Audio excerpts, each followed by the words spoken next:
আমি আমার জিন্দেগি বলতেছি বাবা, আমি যখন নাজরাখানায় পড়ি আমাদের বড় অভাবগ্রস্ত হয়ে গেল। আমাদের বাড়ি ছিল সোনের, টপ টপ করে ঘরের মধ্যে পানি পড়ে, অভাব। ওই সময় আমার আব্বা এত পরিমাণ অভাব, কেমন যেন ইলিপের চাল তুলে তুলে আমার বোন সিরিয়াল ধরতো, এত পরিমাণ অভাব। আমার বাবা এত পরিমাণ অভাব, আমার দ্বিতীয় বোনের সন্তান হয়েছে আমাদের বাড়িতে, কেমন যেন ভালো খাবারও দেওয়া যায় না, ঘরগুলাও ঠিক করতে পারি না, এত পরিমাণ অভাব। বাবা এই ক্যামেরা ভিডিও হইতেছে, আমার মা বেঁচে আছে, কথাগুলো সত্য না, একেবারে সত্য কথা বলতেছি, মিথ্যা কথা না। ওই অভাবের সময় ঘর ঠিক করার টাকা নাই, ইলিপে চাউল তুলে তুলে কোন রকম 1-2 কেজি চাউল ক্রয় করে করে সংসার চলে। এই মুহূর্তের মধ্যে কেমন যেন আমি ঈদের সময় যখন চলে আসলো, মাদ্রাসা থেকে যাইয়া ছুটি পাইয়া বাবার কাছে এত পরিমাণ কান্নাকাটি করলাম কাপড় কেনার জন্য, কিন্তু আমি তো ছোট ছিলাম, বুঝতে পারি না। আমার বাবা কেমন যেন বলতেও পারে না, মুখটা ফাইটা ফাইটা, এরে সন্তান এখন অভাব, তোমাকে আমি পরে কিনে দিব। আমি শুধু মায়ের কাছে গিয়া বাহানা করতাম, বাবার কাছে গিয়া বাহানা করেছি, কিন্তু বাবা এমন হয় আমি ওই বাবার সাথে বাজারে যাই, ওই বাজারে গিয়া দেখতাম আমার বাবা আরেকজনের কাছে টাকা করজ হাসানা চাইতেছে, কিন্তু সমাজের লোক এত পরিমাণ খারাপ, কোনো গরিব মানুষ যদি বিপদে পড়িয়া হাওলাত চাইতে যায়, দেয় না, সুদের উপর চাইতে দেরি, 1000 চাইলে 2000 নিয়ে যাও, কোনো সমস্যা নাই। জোরে বলেন ঠিক কিনা? মাই দূর মজবুর আই সৈয়দ আলম, दीदार দেখা दे नहीं आवाज सुना दो, दीदार দেখা दे नहीं आवाज सुना दो। मैं सूरत यूसुफ को नहीं चाहने वाला, मैं सूरत यूसुफ को नहीं चाहने वाला, मैं क्या सुकमानंद नहीं आशिक लैला, मैं क्या सुकमानंद नहीं आशिक लैला, मैं आशिक मौला हूँ मेरा इश्क दीवाना, मैं आशिक मौला हूँ मेरा इश्क दीवाना, ए जुमला जहाँ जिसकी तजल्ली से उजाला, ए जुमला जहाँ जिसकी तजल्ली से उजाला। আলহামদুলিল্লাহ, দয়াময় আল্লাহ পাকের দরবারে লাখ কোটি শুকর ও সুজুদ যে মহান রব্বুল আলামিন আমাদেরকে প্রতি সপ্তাহের ন্যায় এই সপ্তাহে জুমার নামাজ আদায়ের উদ্দেশ্যে মরিচকুড়ি পশ্চিমপাড়া কেন্দ্রীয় জামে মসজিদে আসার বসার তৌফিক যে মহান রব্বে কারিম দান করেছেন, সে মহান মালিকের দরবারে একসাথে উঁচু আওয়াজে কালিমাতুশ শুকুর আদায় করি আলহামদুলিল্লাহ। লক্ষ কোটি দরুদ আর সালাম বিশ্ব মানবতার মুক্তির দিশারি সরকারে দো আলম আকায়ে নামদার তাজদারে মদিনা জনাবে মুহাম্মদুর রাসূলুল্লাহ সাল্লাল্লাহু আলাইহি ওয়াসাল্লামের প্রতি। মুহতারাম হাজিরিন, আল্লাহ আমাদের উপর নেক নজর দিয়েছেন, দয়া করেছেন, মায়া করেছেন, বিধায় আমরা আল্লাহর ঘর মসজিদে আসতে পেরেছি, ঠিক না? এই মহল্লায় লোকের অভাব নাই, কয়জনে এখন পর্যন্ত মসজিদে আসতে পেরেছেন? অথচ জুমার দিন যে ব্যক্তি আগে আসবে তার জন্য সওয়াব বেশি, একটা উট পরিমাণ সওয়াব আল্লাহ তাকে দিবেন। দ্বিতীয়ত যিনি আসবেন একটা মহিষ পরিমাণ সওয়াব দান করবেন, এরকম ধারাবাহিকভাবে যার পরে যে আসবে তারপরে সে তত কম সওয়াব পাবে। তার মানে যে যত আগে আসবে তার সওয়াব তত বেশি হবে। আবার কিছু কপালপুরা আছে যে কখন ইমাম সাহেব দাঁড়াবে, আমি তো আপনাদের দিকে মুখ ফিরানো সব কিছু দেখতে পাই, কে কখন আসতেছে ঢুকতেছেন। অনেক মুসল্লি আছে আমি যখন খুতবা শেষ করি তখন দৌড়াইয়া অজুখানায় যায়, অজু করে তারপরে গিয়া অজু করে মসজিদে ঢুকে কোনো রকম জামাত পায়। আবার এই মুসল্লিগুলাই আবার ফরজ পরে সুন্নতের প্রয়োজন নাই চলে যায়, ঠিক না? তার মানে তাদের টার্গেট হলো 2 রাকাত ফরজ শুধু করবো, আর কিচ্ছুর দরকার নাই, চাবে পড়ে আসা, এরকম একটা বিষয়। আল্লাহ আমাদেরকে আগে আগে মসজিদে আনছেন, এই জন্য আবারও কালিমাতুশ শুকর আদায় করি, আলহামদুলিল্লাহ। মুহতারাম হাজিরিন, আমি পবিত্র কালামুল্লাহ শরীফের সূরাতুল লুকমানের 14 নং আয়াত তেলাওয়াত করেছি, ভিন্ন একটি আয়াতও তেলাওয়াত করেছি অন্যান্তরে। বিশ্বনবী জনাবে মুহাম্মদুর রাসূলুল্লাহ সাল্লাল্লাহু আলাইহি ওয়াসাল্লামের অসংখ্য অগণীয় হাদিস শরীফের মধ্যে হতে একটি হাদিস শরীফের অংশ পাঠ করেছি, একটি হাদিস আপনাদের সামনে তেলাওয়াত করেছি। যদি আল্লাহ আমাকে হিম্মত তৌফিক দেন, আপনাদেরকে ধৈর্য সহকারে শ্রবণ করার মন মানসিকতা দেন, তাহলে উক্ত আয়াত ও হাদিসের উপর কিঞ্চিত আলোচনা করব ইনশাআল্লাহ।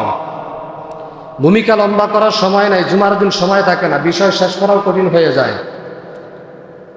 আমি যে হাদিসটি পড়েছি, قال رسول الله صلى الله عليه وآله وسلم ثلاث من كن فيه نصر الله عليه كنفه وأدخله الله الجنة الرفق بالضعيف والشفقة على الوالدين والإحسان إلى المملوك। হযরত জাবির ইবনে রাদিয়াল্লাহু তাআলা আনহু থেকে বর্ণিত, রাসূলুল্লাহ সাল্লাল্লাহু আলাইহি ওয়াসাল্লাম এই হাদিসের মধ্যে ইরশাদ করেন, যে ব্যক্তি 3টা গুণে গুণান্বিত হবে, 3টা গুণ অর্জন করবে, আল্লাহ পাক রব্বুল আলামিন ওই ব্যক্তিকে আল্লাহর খাস রহমতের ছায়ার তলে তাকে আবৃত করবে। সুবহানাল্লাহ। শুধু তাই না, আল্লাহ পাক বলেন, যে ব্যক্তি 3টা গুণ অর্জন করবে, এই 3টা গুণ যে ব্যক্তি অর্জন করবে, আমি আল্লাহ তাকে আমার রহমতের ছায়ার তলে আবৃত করব।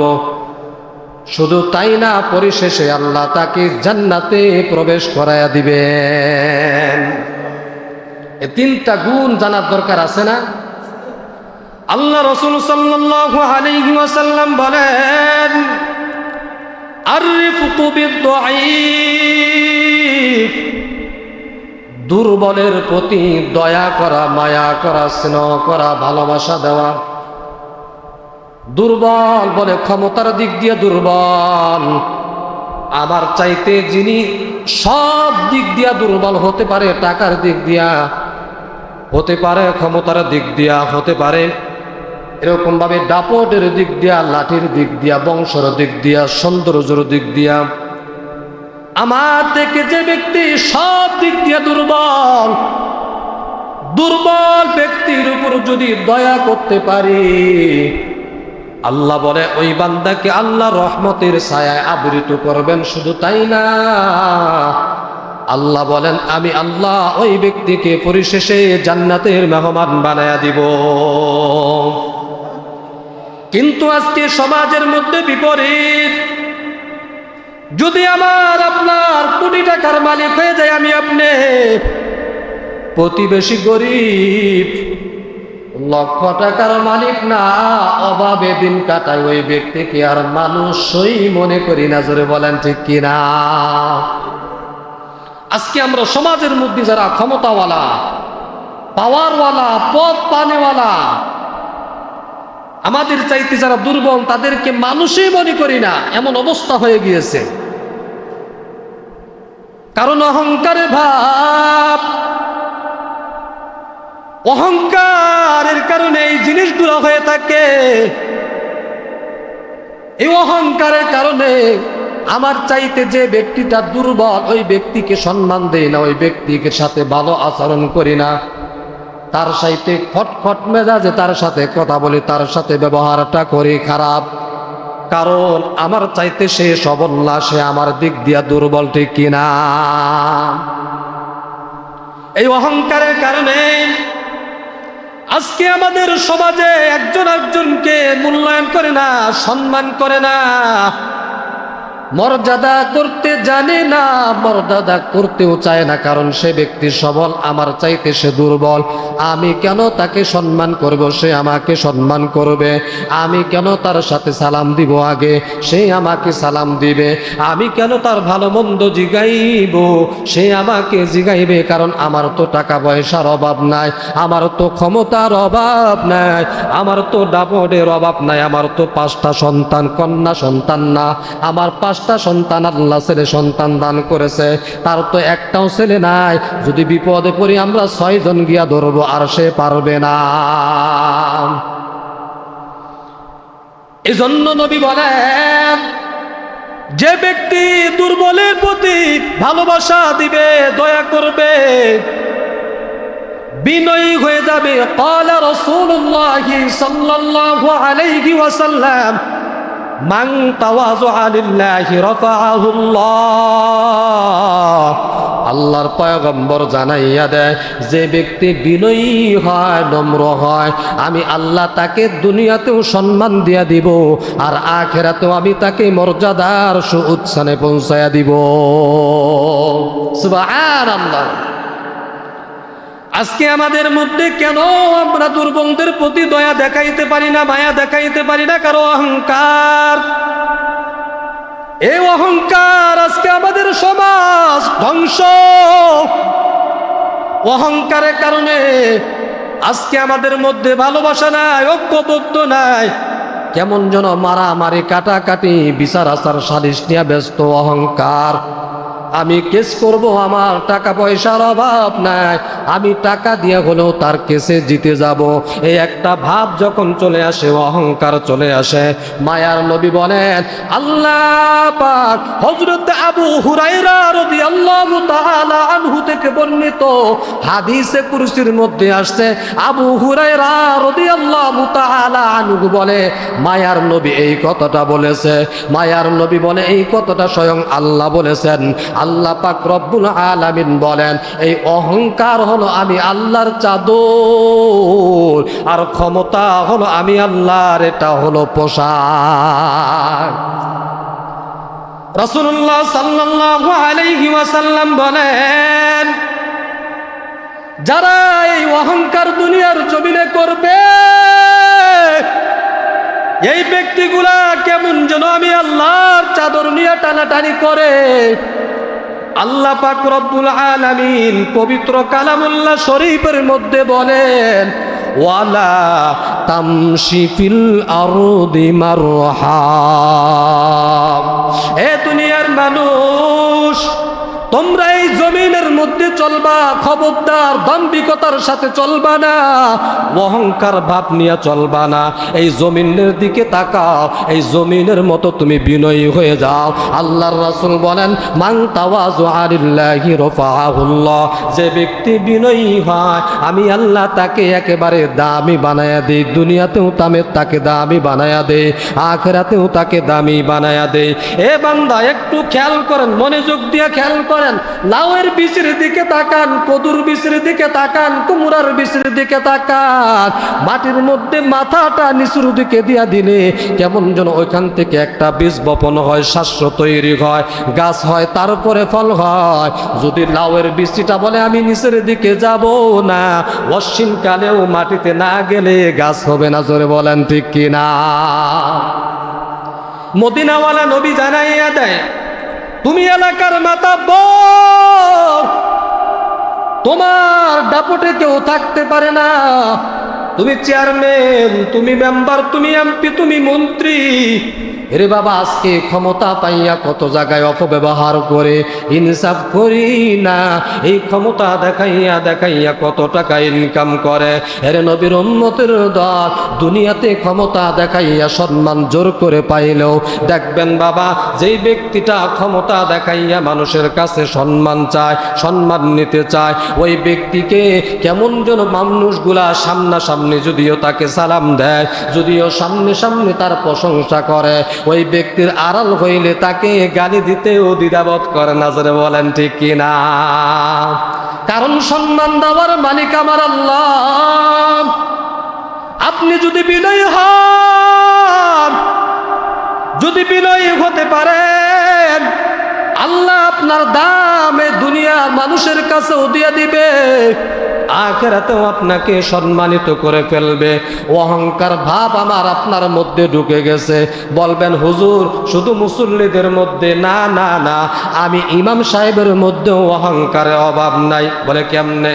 আমি ইমাম সাহেব এই যে জুমার বয়ান করতেছি, নামাজের পর মসজিদ থেকে বের হওয়ার পর কোনো একজন মুসল্লি যদি আমি ইমাম সাহেবকে বারবার একটা প্রশ্ন করে বসে, আমি তাকে বুঝাই একভাবে, সে আরেকভাবে বুঝার চেষ্টা করে, আমি ইমাম সাহেব ধমক দিব, আপনি আমার চাইতে বেশি বুঝান, আপনি আমার চাইতে বেশি বুঝান, ঠিক না? ধমক দিয়ে ফেলি। এই ধমক, এটা অহংকার। নবী বলেন এই অহংকার দূর করো। আজকে সমাজের মধ্যে অহংকার কেমন যেন ভাইরাসের মতো হয়ে গেছে, ছোট বড় সবার মধ্যে অহংকার ঢুকিয়া গেছে। এই অহংকার দূর করব কেমনে? মদিনাওয়ালা নবী হাদিসের মধ্যে জানাইয়া দেয়, এই অহংকার দূর করতে হইলে একটা অ্যান্টিবায়োটিক আপনাকে শ্রবণ করতে হবে, অ্যান্টিবায়োটিক আপনাকে খাইতে হবে। এই অ্যান্টিবায়োটিক যদি আপনি ভোগ করেন, আপনি যদি খাইতে পারেন, মদিনাওয়ালা নবী জানাইয়া দেয় আপনার ভিতর থেকে আস্তে আস্তে অহংকার দূর করে দিবেন। জোরে বলে সুবহানাল্লাহ। কিসে ওষুধ, কিসে অ্যান্টিবায়োটিক, লম্বা হাদিস বলার সময় নাই। মদিনাওয়ালা নবী জানাইয়া দেয়, এ বান্দা, মদিনাওয়ালা নবী জানাইয়া দেয়, যে ব্যক্তি আগে আগে সালাম দিবে, আমি আল্লাহ এই সালামের মাধ্যমে তার অহংকার আমি আল্লাহ দূর করে দিব। কিন্তু সমাজের মধ্যে কেমন হয়ে গেছে জানেন? চেয়ারম্যান সাহেব আসলে চেয়ারম্যান সালাম দেয় না, চেয়ারম্যান সাহেবকে আমি চেয়ারম্যান, সবাই সালাম দিবে, ঠিক না? কিন্তু নির্বাচনের সময় ঠিকই দেয়, হাত উঠে আগে সালাম দেয়। মেম্বার সাহেব সালাম দিতে চায় না, মাতাব্বর সাহেব সালাম দিতে চায় না, সবাই না, আবার সবাই না, আমাদের মাতাব্বর সাহেব আগে আমার সালাম দেয়, আমি দেওয়ার আগে সালাম দেয়, যাওয়ার সময় সালাম দেয়। এরে বাবা, অধিকাংশ মাতাব্বর, অধিকাংশ নেতা কেমন যেন জনগণকে সালাম দিতে চায় না, সম্মানও দেখায় না। অথচ মদিনাওয়ালা নবী জানাইয়া দেয়, যে ব্যক্তি আগে সালাম দিবে, আমি আল্লাহ তার অহংকার দূর করে দিব। আমি ইমাম সাহেব এই চিন্তায় থাকি, আমি ইমাম, আমাকে মুসল্লি সালাম দিবে, আমি কেন দিব? মুসল্লি চিন্তা করে আমরা টাকা দিয়ে রাখছি, ইমাম সাহেবকে আমাদের নামাজ পড়াইবে, সালাম দিবে, ভালো মন্দ জিগাইবে, এই আশায় বৈশা থাকে। না রে বাবা না, যে ব্যক্তি আগে আগে সালাম দিবে, আল্লাহ তার অন্তর থেকে অহংকার দূর করে দিবে। সালামের এক নাম্বার ফায়দা, অহংকার দূর করবেন আল্লাহ। এই সালামের দুই নাম্বার উপকারিতা, সালাম দিলে দ্বিতীয় ফায়দা যেটা হবে, মদিনাওয়ালা নবী জানাইয়া দেয়, যে ব্যক্তি সালাম বেশি বেশি দিবে, ওই ব্যক্তি আল্লাহর কাছে তত বেশি দামি হয়ে যাবে। ওই ব্যক্তি সবচেয়ে বেশি আল্লাহর নৈকট্য লাভ অর্জন করতে পারবে। সুবহানাল্লাহ। অথচ আজকে সালামের প্রসার নাই। আপনার সাথে 20 বছর 30 বছর যাবত ঝগড়া, মিল নাই, মোহাব্বত নাই, ভালোবাসা নাই, একজন আরেকজনকে দেখতে পারেন না। এ বাবা, আমি বলে দেই, আপনারা এটা পরীক্ষা করবেন। আপনি শরমটা ভাঙ্গা যদি একদিন সালাম দেয়, হয়তোবা প্রথম দিন উত্তর দিবে না, দ্বিতীয় দিন সালাম দেন, তৃতীয় দিন সালাম দিতে দেরি হয়, ওই ব্যক্তি কেমন যেন আপনার আগে সালাম দেওয়ার জন্য প্রস্তুত। আপনি সালাম দেন, দেখবেন বাবা অহংকার, রাগ থেমে যাবে। আজকে আমরা বাবা সন্তানকে সালাম দিতে চাই না, লজ্জা। শিক্ষক হইয়া ছাত্রকে সালাম দিতে চাই না, লজ্জা। এ বাবা, আজকে স্বামী হইয়া স্ত্রীকে সালাম দিতে চাই না, লজ্জা। মনে রাখবেন, যদি আপনার কাছে সন্তানকে সালাম দেওয়া লজ্জা মনে হয়, এটা আপনার মধ্যে অহংকার। মনে রাখবেন, শিক্ষক হইয়া যদি ছাত্রকে সালাম দেওয়া লজ্জা মনে হয়, এটা আপনার ভিতর অহংকার। মনে রাখবেন, ইমাম হইয়া যদি মুসল্লিকে সালাম দেওয়া, এটা কেমন যেন কেমন যেন শরম শরম ভাব হয়, এটা আপনার মধ্যে অহংকার। নবীজি বলে না না না, এই বাবা সন্তান কেমন যেন বাবাকে সালাম দিবে, বাবাও কেমন যেন যদি সন্তানকে সালাম দিয়া দেয়, সন্তানকে বাবা একদিন 2 দিন 3 দিন যদি আগে সালাম দেয়, সন্তান চিন্তা করবে হায় হায় আমার বাবা আগে আগে সালাম দিয়া দিল। না না, এটা অশ্বিনকালেও হতে পারে না, আমার বাবা তো আমার চাইতে সম্মানিত। দেখবেন চতুর্থ দিন আপনার সন্তান আপনাকে আগে সালাম দিবে, ঠিক না? সালাম আমরা ঘরের মধ্যে ঢুকি সালাম দেই না। মদিনাওয়ালা নবী হাদিসের মধ্যে বলে, আমি যে হাদিসটা আপনাদের সামনে পেশ করেছি, 3টা গুণে যে ব্যক্তি গুণান্বিত হবে, 3টা গুণ যে ব্যক্তি অর্জন করবে, আল্লাহ পাক রব্বুল আলামিন স্বয়ং নিজে বলে আল্লাহ তাকে রহমতের ছায়ার মধ্যে আবৃত করবেন। শুধু তাই না, আল্লাহ পাক রব্বুল আলামিন বলে পরিশেষে আমি আল্লাহ তাকে জান্নাতের মধ্যে প্রবেশ করায়া দিব। সুবহানাল্লাহ। হাকিকত সে তু দুনিয়া খবর হায়, দুনিয়া কি নুমায়শ পর নজর হয়, নমি গোয়াম কে আজ দুনিয়া জুদাবাস, বহার হালে কে বাসি বা খোদাবাস। 1 নাম্বার দুর্বলদের প্রতি দয়া করম। এই দুর্বলদের প্রতি দয়া করতে হলে আপনাকে বিনয়ী হতে হবে। অহংকার নিজের থেকে বিনয় দূর করে দিতে হবে। অহংকার দূর করার জন্য 1 নাম্বার মেডিসিন হলো বান্দা তুমি বেশি বেশি সালাম দিয়া দাও। বেশি বেশি সালাম দিলে ভিতর থেকে অহংকার দূর হইয়া যাবে। 2 নাম্বার নবীজি বলেন, হাদিসের মধ্যে আল্লাহর রাসূল বলেন 2 নাম্বার গুণ যে ব্যক্তি অর্জন করবে, 2 নাম্বার গুণ হলো ওয়াশফাকাতু আলাল ওয়ালিদাইন। এ বান্দা, মদিনাওয়ালা নবী জানাইয়া দেয়, এ বান্দা মা বাবার সাথে যে ব্যক্তিটা ভালো আচরণ করবে, মা বাবার সাথে যে ব্যক্তিরা সুন্দর আচরণ করবে, মা বাবার প্রতি ইহসান করবে, দয়া করবে, মা বাবার খেদমত করবে, আল্লাহ পাক রব্বুল আলামিন বলে যে সন্তানগুলা মা বাবার প্রতি দয়া করে খেদমত করে, তাদের খোঁজ খবর নেয়, তাদের ভরণ পোষণ দেয়, এরকম ভাবে তাদেরকে সম্মানিত করে, আল্লাহ পাক রব্বুল আলামিন বলেন আমি আল্লাহ ওই ব্যক্তিকে রহমতের ছায়ায় আবৃত করে ফেলবো। শুধু তাই না, তাই না, আল্লাহ পাক রব্বুল আলামিন বলে আমি আল্লাহ পরিশেষে তাকে জান্নাতের মেহমান বানায়া দিব। কেন করব এই মার খেদমত? আমি আপনাদের সামনে সূরাতুল লুকমানের 14 নং আয়াত তেলাওয়াত করেছি। আল্লাহ পাক রব্বুল আলামিন বলেন ওয়া ওয়াসাইনাল ইনসানা বিওয়ালিদাইহি হামালাতুহু উম্মুহু ওয়াহনান আলা ওয়াহনি ওয়া ফিসালুহু ফি আইমাইনি আনিশকুরনি ওয়া লিওয়ালিদাইকা ইলাইয়াল মাসির। আল্লাহ পাক রব্বুল আলামিন বলেন এই মা বাবাকে কেন সম্মান করবা, কেন খেদমত করবা জানো?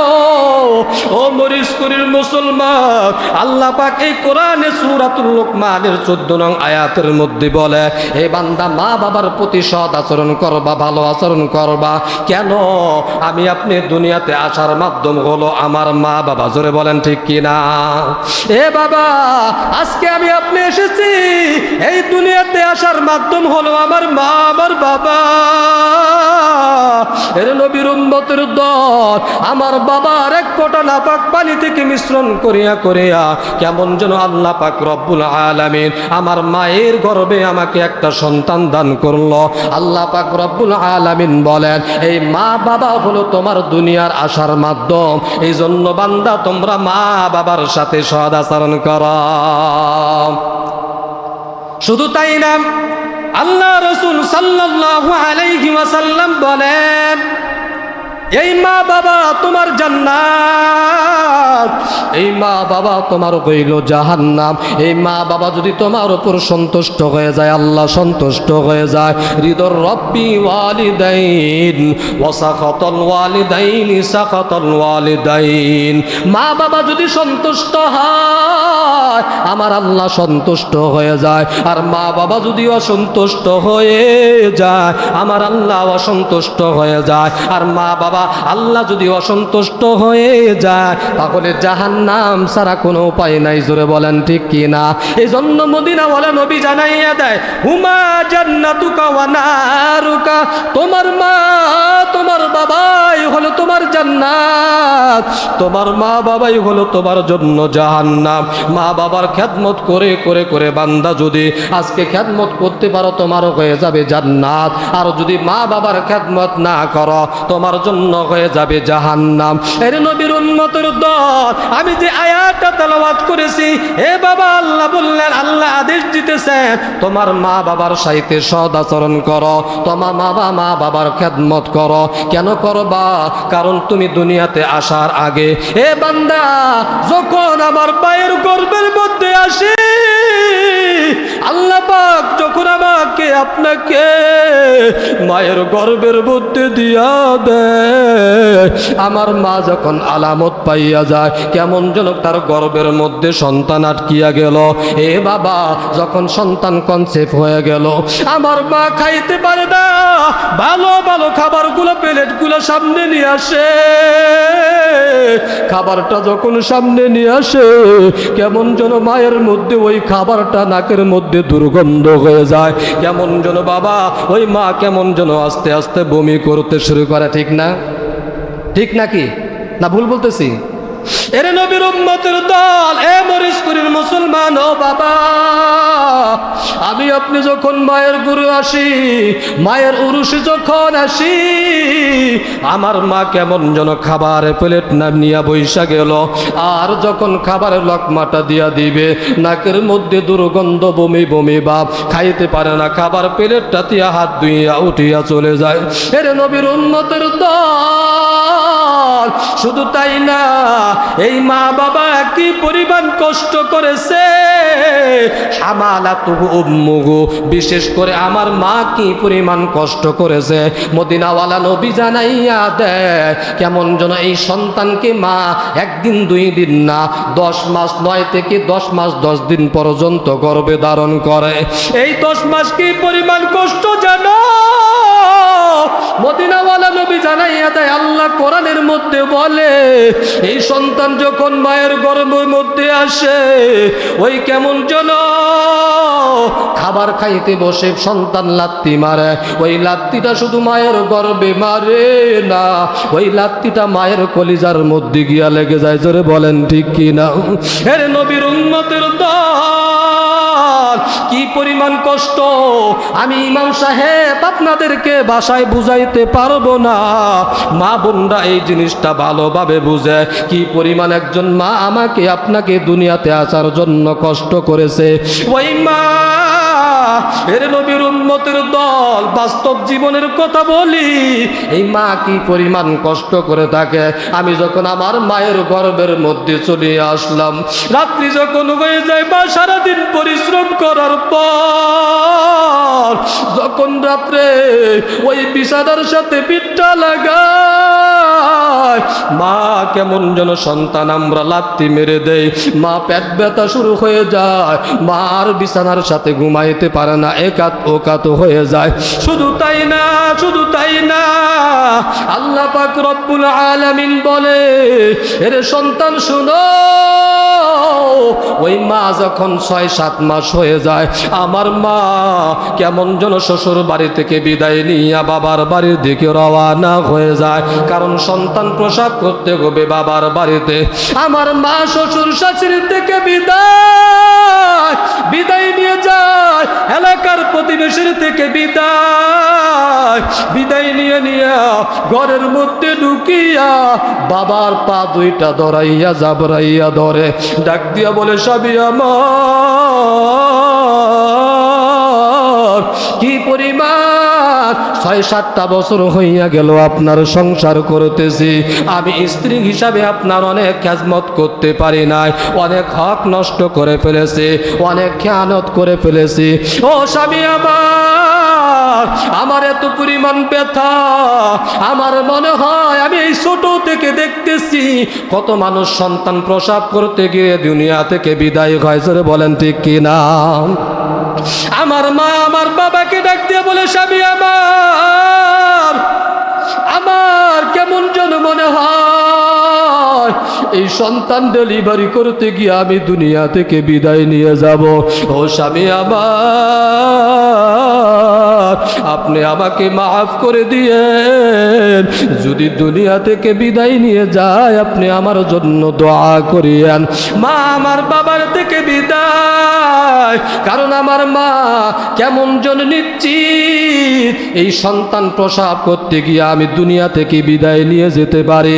কি পরিমাণ কষ্ট আল্লাহ তারপরে কোরআনের আয়াতের অংশের মধ্যে বলে, হামালাতুহু উম্মুহু কুরহানান ওয়া হালাতুহু হামালাতুহু উম্মুহু ওয়াহনান আলা ওয়াহনি ওয়া ফিসালুহু ফি আমাইন। হে নবীর উম্মতের দল, আমার মা আমাকে সন্তান প্রসব করার জন্য কি পরিমাণ কষ্ট করেছে। আল্লাহ পাক বলে, ওয়া খুলিকাল ইনসানু দাঈফা, আমি আল্লাহ মানুষকে সবচাইতে দুর্বল করে বানাইলাম। আমার মা যখন নানার বাড়ির মধ্যে চলিয়া গেল, আমার মা বুঝতে পারলো মনে হয় আমার বেশব বেদনা শুরু হইয়া গেল। আমার চাচি দৌড়াইয়া আসে, দাদি দৌড়াইয়া আসে, আমার দাইনি মা দৌড়াইয়া চইলা আসে, কারণ আমার মা একা কিছু করতে পারবে না। কি পরিমাণ মানুষ দুর্বল বোঝানোর জন্য বলতেছি। আমার মার মাথাটা একজন ধরে, হাত দুইটা একজন ধরে, কত না কষ্ট সহ্য করতেছে মা, কেমন যেন চিৎকার করে করেও কান্না করতে পারে না। আমার মা কেমন যেন দৌড়াইয়া ঘরের মধ্যে চলিয়া যায়, খাবার প্লেটটা রাখিয়া মা কেমন যেন ঘরের মধ্যে চলিয়া যায়। আমার নানি দৌড়াইয়া আইসা বলে, সন্তান কি সমস্যা, খাবার কেন খাইলা না? মা ডাক দিয়া বলে, মা আমি যেই পথের যাত্রী আপনিও তো ওই পথের যাত্রী, আমি সহ্য করতে পারি না। মা চিৎকার করে কান্না করে না, কারণ লজ্জা। জিহ্বার মধ্যে কামড় দিয়া কেমন যেন আসলটা পেঁচাইয়া, মুখের মধ্যে আসলটা পেঁচাইয়া কান্না করে। এরে নবীর উম্মতের দল, আমার মাকে ধরার জন্য আসলো, নার কাটার জন্য আসলো। লম্বা ইতিহাস না রে বাবা না, কি পরিমাণ কষ্ট হয়েছে মদিনাওয়ালা নবী জানাইয়া দেয়। ওই সময় মা যে চিৎকার করে মা বলে ডাক দেয়, বাবা বলে ডাক দেয়, ওই সময় যদি কোনো গর্ভবতী মহিলা আল্লাহকে একবার ডাক দিয়ে দেয়, আল্লাহ বলে একটা হজের সওয়াব আমি আমল নামায় দিয়া দিব। এরে নবীর উম্মতের দল, মানুষ আমরা কি পরিমাণ দুর্বল। আমাকে দুনিয়ায় আসার পিছনে কত মানুষ বলে নার কাটার জন্য একজন চলে আসলো, আমার দাদি চলে আসলো, আমার চাচি চলে আসলো, আমার নানি চলে আসলো। এর নবীর উম্মতের দল, একটা গাভীর দিকে তাকাও। একটা গাভী আপনি বুঝতে পারলেন 2, 4, 5, 10 দিনের মধ্যে বাছুর হইবে। মালিক প্রতিদিন সন্ধ্যাবেলা ওই গোয়াল ঘরের মধ্যে চলিয়া যায়, না জানি আজকে বাছুর হইয়া যায়। কিন্তু যখন ঘুমাইয়া যায়, যতক্ষণ জাগ্রত থাকে বাবার গোয়াল ঘরের দিকে যায়। কিন্তু আল্লাহর বান্দা মালিক যখন ঘুমিয়ে যায়, ঘুম থেকে উঠে দেখে ওই বাছুর জমিনের মধ্যে লাফায়। জোরে বলেন ঠিক কিনা? অথচ মানুষের দিকে তাকাও, যখন দুনিয়ার জমিনে আসলাম আমার মায়ের ওই নার কাটার জন্য একজন দাইনি, কেমন যেন ধরার জন্য মা থাকলো, চাচি থাকলো, দাদি থাকলো, নানি থাকলো, এলাকাবাসী থাকলো। এর নবীর উম্মতের দল, আমি যখন দুনিয়ার জমিনের মধ্যে চলে আসলাম, কেমন যেন কান্না করে। অনেক মা তো সন্তান প্রসব করতে গিয়ে অজ্ঞান হয়ে যায়। যখন জ্ঞান হারিয়ে ফেলে, আমি দুনিয়ায় আসার পর আমি যখন ওয়া ওয়া করে কান্না করে ফেলি, আমার মায়ের জ্ঞানটা ফিরিয়া যায়। আমার দাদি, আমার নানি, আমার চাচি, আমার রক্তমাখা শরীরটা আমার মায়ের কাছে যখন দিয়ে যায়, আমার মা ওই রক্তমাখা শরীরটাকে চুমু খায়, আর মুহূর্তের মধ্যে 10 মাস 10 দিনের ব্যথা ভুলিয়া যায়। জোরে বলেন ঠিক কিনা? দুনিয়াতে আসার পর এর নবীর উম্মতের দল আমি শুধু কান্না করি, আমার মায়ের স্তনের মধ্যে কোনো দুধ নাই। আমার বাবা দৌড়াইয়া বাজারের দিকে রওনা, ওই ডাক্তারের কাছে গিয়া বলে, এরে ভাই আমার কলিজার টুকরা সন্তান হয়েছে কিন্তু তার মায়ের স্তনে দুধ নাই, তুমি এমন কিনো ওষুধ দিয়া দাও যাতে করে আমার সন্তান পেট তৃপ্তি সহকারে খাইতে পারে। বাবা ওষুধ লইয়া যখন মাকে খাওয়াইয়া দেয় অথবা কালো জিরা খাওয়াইয়া দেয়, আর তারপরে যখন স্তনের মধ্যে আল্লাহ কুদরতি দুধ দিয়া দেয়, কেমন যেন খাইতে পারি না, চামচ দিয়ে খাওয়াইয়া দেয়, দুই পাশ দিয়ে বে বে বে পড়ে যায়। এর নবীর উম্মতের দল একটা জিনিস তাকাইয়া দেখেন, অথচ একটা গাভীর দিকে তাকান, কোনো ডাক্তারের প্রয়োজন নাই, কোনো নার কাটার লোকের প্রয়োজন নাই, কোনো ধরার লোকের প্রয়োজন নাই। হ্যাঁ মাঝে মধ্যে প্রয়োজন হলে অধিকাংশ সময় এমনিই হয়ে যায়। এর নবীর উম্মতের দল ওই গাভী ও জমিনের মধ্যে যখন পড়ে যায়, একা একা মা যেন জিহ্বা দিয়ে চেটে চেটে ওই রক্তগুলা পরিষ্কার করিয়া দেয়, আবর্জনা ময়লাগুলা যখন পরিষ্কার করে দেয়, বাছুর একা একা কেমন যেন হাঁটতে থাকে। তার যখন ক্ষুধা লেগে যায়, কোনো মাছ চাষের প্রয়োজন হয় না, ডাক্তারের প্রয়োজন হয় না, ওই গাভীর বাছুরের মধ্যে মাথার মধ্যে আল্লাহ এত বেরেন দিয়া দিল, আস্তে আস্তে মায়ের অলানের মধ্যে গিয়া মুখটা লাগাইয়া দেয়, কিন্তু যখন দুধ আসে না, অলানগুলো জিহ্বা দিয়ে টানে, দুধ ছাড়ে না, মায়ে দুধ দেয় না। বাছুরের মাথার মধ্যে কেমন মেধা, ওই বাছুর মাথা দিয়ে অলানের মধ্যে আঘাত করে, আঘাত করতে দেরি, মায়ে দুধ ছাড়তে দেরি না। জোরে বলেন ঠিক কিনা? এর নবীর উম্মতের দল আল্লাহ পাক রব্বুল আলামিন বলে, এর দুনিয়ার মানুষ তোমরা মা বাবার প্রতি দয়া করো। এ নবীর উম্মতের দল এই মা বাবার দয়া করলে কি লাভ, কি লাভ? কারণ এই মায়ের দোয়া বান্দা, মায়ের দোয়া বিহীন কেউ সমাজের মধ্যে প্রতিষ্ঠিত হতে পারে না। জোরে বলেন ঠিক কিনা? এই মায়ের খেদমত করার জন্য আদেশ করেছেন আল্লাহ পাক রব্বুল আলামিন বলেন, وَقَضَى رَبُّكَ أَلَّا تَعْبُدُوا إِلَّا إِيَّاهُ وَبِالْوَالِدَيْنِ إِحْسَانًا। আমার রব জানায়া দেয় তোমরা আর কারো গোলামি করবা না, আমি আল্লাহর গোলামি করবা, অন্য কারো গোলামি করবা না, আর তোমার মা বাবার সাথে সদ্ব্যবহার করো। আজকে সমাজের মধ্যে উল্টা হয়ে গিয়েছে, মা বাবার সাথে যতটা বিনয়ের সাথে সন্তানরা কথা বলে, ওই সন্তানগুলা শ্বশুর শাশুড়ির সামনে গিয়া এত বিনয়ী হয়, এত নম্রত হয়, এত সুন্দর ভাষায় কথা বলে, না যেন প্রত্যেকটা সন্তান এক একজন আব্দুল কাদের জিলানী। জোরে বলেন ঠিক কিনা? আজকে সবাই, শুধু আপনারা আমিও, শ্বশুর শাশুড়ির সামনে ধমক দিয়া কথা বলি না, অথচ মা বাবার সাথে ধমক দিয়া কথা করে বলে ফেলি। এর নবীর উম্মতের দল আল্লাহ পাক রব্বুল আলামিন বলেন, ওয়াকাদা রাব্বুকা আল্লা তা'বুদু ইল্লা ইয়্যাহু ওয়া বিল ওয়ালিদাইনি ইহসানা ইম্মা ইয়াবলুগান্না ইনদাকাল কিবারা আহাদুহুমা আও কিলাহুমা ফালা তাকুল লাহুমা উফফিন ওয়ালা তানহারহুমা ওয়াকুল্লাহুমা কওলান কারীমা ওয়াখফিদ লাহুমা জানাহাজ যুল্লি মিনার রাহমাতি ওয়াকুর রাব্বিরহামহুমা কামা রাব্বায়ানি সগীরা। আল্লাহ পাক রব্বুল আলামিন বলে, মা বাবার সাথে সদ্ব্যবহার করো, আর তোমার মা বাবার মধ্য হইতে যিনি বার্ধক্যে পৌঁছে যায়, শেষ বয়সে পৌঁছে যায়, একজন অথবা দুইজনে, তখন তাদেরকে ধমক দিও না, তাদের সাথে নম্র ভাষায় কথা বলো, তাদের সামনে উঁচু আওয়াজে কথা বলবা না, চোখ আংরাইয়া কথা বলবা না। এর নবীর উম্মতের দল ফালা তাকুল লাহুমা উফিউ। আল্লাহ বলে, তোমার মা বাবা যদি তোমার কোনো একটা কাজে, কোনো একটা কথায় বা কোনো কাজকর্মের কারণে মায়ের মুখ দিয়া যদি অজান্তে উফ শব্দটা বের হইয়া যায়, মদিনাওয়ালা নবী জানাইয়া দেয় ওই সন্তানের দুনিয়া আখিরাত উভয়টা হালাক হয়ে যায়। সুবহানাল্লাহ। শুধু তাই না, আল্লাহ পাক রব্বুল আলামিন বলেন, ওয়াকুল্লাহুমা কওলান কারীমা। তোমার মায়ের সাথে বাবার সাথে নম্র ভাষায় কথা বলো, সুন্দর ভাষায় কথা বলো। তুমি এখন শিক্ষিত হয়ে গিয়েছ, তুমি ওই ঢাকা ইউনিভার্সিটিতে পড়িয়া ইংলিশ মিডিয়ামে পড়িয়া ইংলিশ ভাষায় কথা বলো। মাকে আইসা ডেডি বলে ডাক দাও। তোমার মা ডেডি শব্দ জীবনে শুনেও নাই, বলতেও পারে না। এরে সন্তান, আমি আপনি যত শিক্ষিত হই না কেন, আল্লাহ বলতেছে খবরদার ওই মা বাবার সামনে গিয়া শিক্ষিত দেখাস না।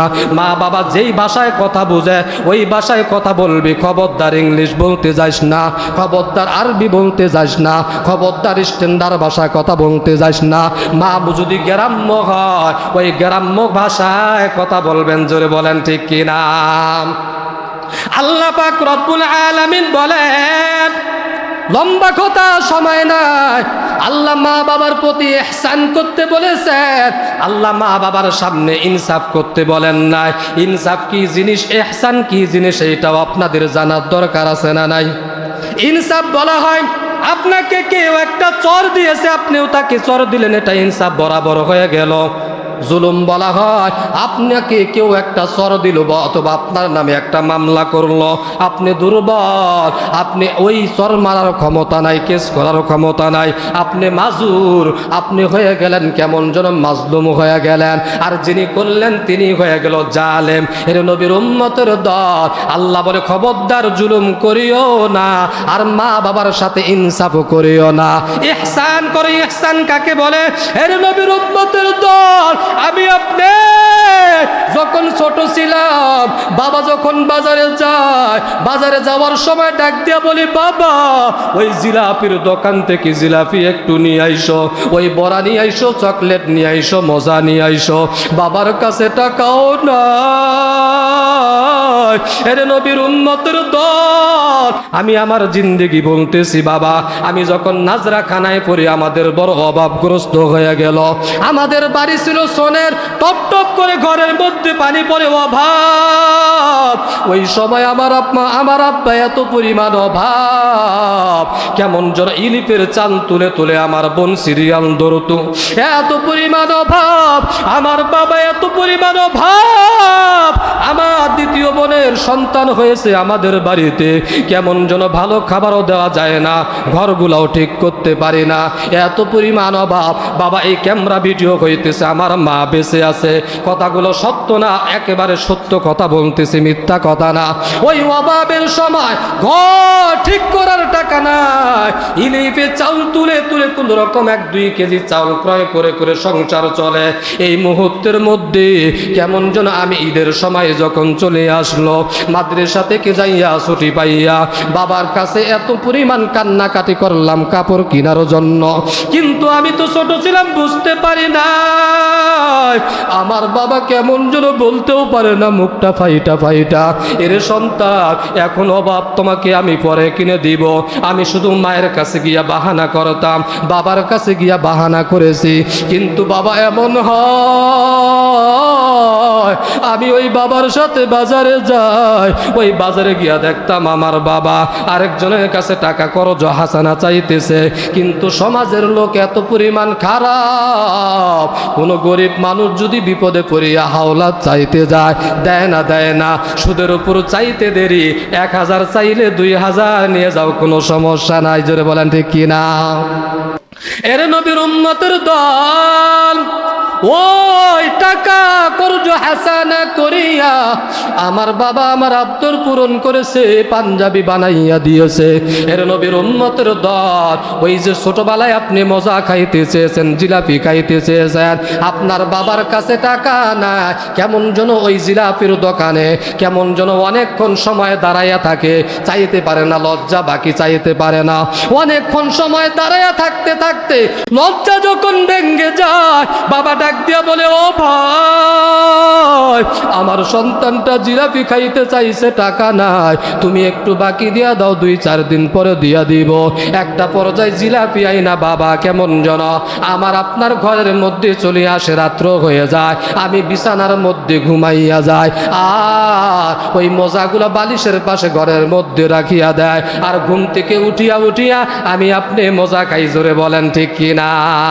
আমি ইনসাফ জিনিসটা বুঝানো বোঝানোর জন্য বলি, এর নবীর উম্মতের দল, ওই মা বাবা যখন বার্ধক্যে পৌঁছে যায়, মানুষ যখন ছোট থাকে তার মন মানসিকতা যেমন হয়ে যায়, বার্ধক্যে যখন পৌঁছে যায়, যখন বুড়া হয়ে যায়, তখন ওই ছোট মানুষের মতো হয়ে যায়। এখনই একটা জিনিস খাইতে মন চায়, একটা জিনিস পড়তে মন চায়, সন্তানের কাছে নরম শরম লজ্জার কারণে চাইতেও পারে না। ও সন্তান, এগুলো আপনারা খটাইয়া বের করবেন। মাকে বাবাকে মাঝে মধ্যে জিজ্ঞাসা করবেন, ও মা আপনার কি খাইতে মন চায়, ও মা আপনার কি পরিধান করতে মন চায়, ও মা আপনাকে কোন জায়গায় ঘুরতে যাইতে মন চায়, একটু জিজ্ঞাসা করবেন। এর নবীর উম্মতের দল, মা বলছে আমার আনার খাইতে মন চেয়েছে। সন্তান, তোমার আর কোনো বিষয় দেখার বিষয় নাই। তোমার কাছে যদি টাকাও না থাকে, মনে রাখবেন ছোটবেলা আপনার মা বাবা আপনার আবদার পূরণ করেছে। আপনি সন্তান, ওই মা বাবার আবদার পূরণ করতে গিয়া যদি ঋণ করতে হয়, ওই ঋণ করিয়া আপনি মা বাবার আশা পূরণ করবেন। জোরে বলেন ঠিক কিনা? এটা হলো ইহসান। ইহসান হলো যে আপনি এরকমভাবে একজনকে একটা চর দিয়ে দিলেন, আপনাকেও সেই চর দিল, এটা হলো ইনসাফ। আর মা বাবার প্রতি আল্লাহ ইহসান করতে বলেছেন, দয়া দেখাইতে বলেছেন। আপনার বাবা এরকমভাবে ছোটোবেলায় 1 কেজি জিলাপি এনে খাওয়াইছে, আপনি 5 কেজি আইনা প্রতিবেশী সহ খাওয়াই দেন, এর নাম হলো ইহসান। আপনার বাবা আপনাকে এরকম আরাম করে ঘুমিয়েছেন, হাত পা টেপে দিয়েছেন, তেল দিয়েছেন, ঘুমাইতে চান নাই, মা পিঠের মধ্যে থাপড়ায় ঘুম নেওয়াইছে। এখন আপনার মা বাবা বয়স্ক হয়েছে, অসুস্থ পড়ে আছে, আপনার কত পেশাব পায়খানা পরিষ্কার করেছে। এই কোরআনের আয়াতের মধ্যে আছে, ওয়াসাইনাল ইনসান। লম্বা কথা বলতে পারলাম না, অনেক সময় পার হয়ে গেছে। আল্লাহ বলে, কেন তোমার মা বাবার প্রতি তুমি সেবা করবা, যত্ন করবা? কেন? তোমার মা বাবা তোমাকে 2 বছর দুধ পান করাইছে। এই 2 বছরে তোমার মা, আমার আপনার কারো মা কোনো দিন 5 বছর এরকমভাবে 2 বছর কোনো দিন মা টানা 5 ঘন্টা রাত্রে ঘুমাইতে পারে না, ঠিক না বাবা? কারণ আপনি 1 ঘন্টা পর পর পেশাব করেছেন, মা শুধু ঘুম থেকে উঠা দেখতো কখন সন্তান পেশাব করেছে, তেনা চেঞ্জ করতো, কাপড় চেঞ্জ করেছে। এরকমভাবে মা বাবা যখন এরকমভাবে, আমার মা দুধ খাওয়ানোর বছরটা রাত্রেবেলা কয়েকবার সন্তান দুধ তো খায়, এরকমভাবে মা কোনোদিন এই 2 বছরে টানা 5 ঘন্টা ঘুমাইতে পারে না, কি পরিমাণ কষ্ট করেছে। এই জন্য রাসূল বলেন, এক সাহাবী গিয়া মায়ার নবীর কাছে গিয়া বলেন, আমার মা বাবার মধ্যে সবচেয়ে হকদারকে? পয়গম্বর বলে, তোমার মা সবচেয়ে বেশি হকদার। দ্বিতীয়বার আবার বলে, তারপরে কে? বলে, তোমার মা। তৃতীয়বার বলে, তারপরে কে? বলে, তোমার মা। চতুর্থবার কে? তোমার বাবা। অর্থাৎ মার কথা বেশি আসছে। আজকে আমরা মায়ের সাথে এত পরিমাণ খারাপ ব্যবহার করি। ইনশাআল্লাহ আমি আয়াতের এক অংশই ঢুকতে পারি না এখনো। আগামী জুমা ইনশাআল্লাহ পিতা মাতার সম্পর্কেই আলোচনা করব বিস্তারিতভাবে ইনশাআল্লাহ। যে কথাগুলো বললাম, আসুন আমাদের সমাজে শ্বশুর শাশুড়িকে যে পরিমাণ সম্মান করি, যে পরিমাণ কেয়ার করি, তাদের কথা মূল্যায়ন করি, মা বাবার কথায় মূল্যায়ন করি না। অনেক সন্তান তো আছে মা বাবার শরীরে হাত তুলতেও দ্বিধাবোধ করার জোরে বলেন ঠিক কিনা? মনে রাখবেন, মা বাবাই তোমার জান্নাত, মা বাবাই তোমার জাহান্নাম। হুমা জান্নাতুকা ওয়া নারুকা। তোমার মা বাবাই তোমার জাহান্নাম, তোমার মা বাবাই তোমার জান্নাত। আল্লাহ বলেন, আল্লাহ রাসূল বলেন, যদি তোমার মা বাবা সন্তুষ্ট হয়ে যায়, তোমার এরকমভাবে আল্লাহও সন্তুষ্ট হবে। আর আল্লাহ যদি সন্তুষ্ট হয়, বান্দার জন্য আর কিছু দরকার আছে? আর মা বাবা যদি অসন্তুষ্ট হয়, আল্লাহ অসন্তুষ্ট হয়ে যাবে। আল্লাহ অসন্তুষ্ট হলে জাহান্নাম থেকে বাঁচার উপায় নাই। তাই আসুন আমরা মা বাবার সেবা যত্ন করার চেষ্টা করি ইনশাআল্লাহ। আল্লাহ আমাদেরকে, আমি আপনার সবাইকে মা বাবার খেদমত কামায়া জান্নাত কামাবার তৌফিক দান করেন। সকলে বলি আমিন।